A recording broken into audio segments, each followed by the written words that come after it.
ইরানের সঙ্গে সীমান্ত রয়েছে পাকিস্তানের, আর তাই ইরান ইসরায়েল সংঘাতে যে কোনো সময় জড়িয়ে পড়তে পারে পাকিস্তান। আর যদি এমনটা ঘটে তাহলে সেটা হতে যাচ্ছে ইসরায়েল আমেরিকার জন্য অন্ধকারের বার্তা।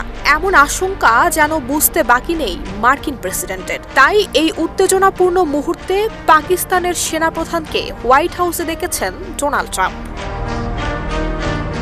মধ্যপ্রাচ্যে উত্তেজনার পারদ তুঙ্গে। ইরানের সর্বোচ্চ নেতার পক্ষ থেকে এলো সরাসরি যুদ্ধের ঘোষণা। এতে শক্তিধর মুসলিম দেশগুলোর জড়িয়ে পড়া যেন সময়ের অপেক্ষা।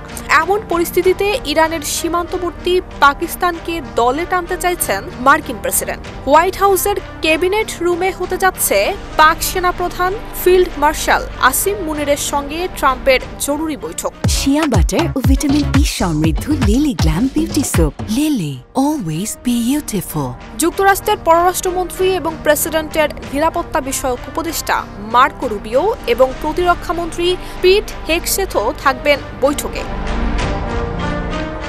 শিডিউল অনুযায়ী বৈঠকের পর পাকিস্তানের সেনাপ্রধানের সঙ্গে মধ্যাহ্নভোজ সারবেন তারা। এক বিবৃতিতে এমনটাই জানিয়েছে হোয়াইট হাউস। হোয়াইট হাউস সূত্রে জানা গেছে পাকিস্তানের সঙ্গে সীমান্ত রয়েছে ইরানের। ইরান এবং ইসরায়েলের চলমান সংঘাতে পাকিস্তান যেন কোনোভাবেই জড়িয়ে না পড়ে সেই বার্তা দিতেই ফিল্ড মার্শালকে বৈঠক এবং মধ্যাহ্নভোজে ডেকেছেন ট্রাম্প। এছাড়া যদি ইরানের সঙ্গে যুক্তরাষ্ট্রের যুদ্ধ শুরু হয়ে যায় সেক্ষেত্রে তেহরান যেন ইসলামাবাদ থেকে কোনো সুবিধা না পায় সেই বার্তাই আসিম মুনিরকে দিতে চান ডোনাল্ড ট্রাম্প। দক্ষিণ পশ্চিমাঞ্চলীয় রাজ্য বেলুচিস্তানের কয়েকটি এলাকায় ইরানের সঙ্গে স্থল সীমান্ত রয়েছে পাকিস্তানের। এসব সীমান্তের মধ্যে গাওদার জেলার গাবদো রিমদান এবং চাঘি জেলার তাফতান সীমান্ত ক্রসিং সবচেয়ে পরিচিত এবং ব্যবহৃত।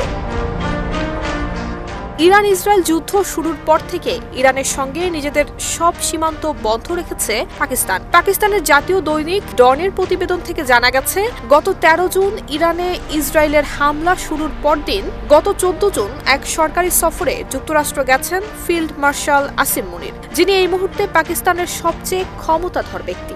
ইসরায়েল ইরানের অভিযান শুরুর পর 15 জুন পাকিস্তানের প্রতিরক্ষামন্ত্রী খাজা আসিফ ইসরায়েলের বিরুদ্ধে সব মুসলিম রাষ্ট্রকে এক হওয়ার আহ্বান জানিয়েছিলেন। আর এই আহ্বানের 3 দিনের মাথায় দেশটির সেনাপ্রধানকে বৈঠকে ডাকল ট্রাম্প প্রশাসন।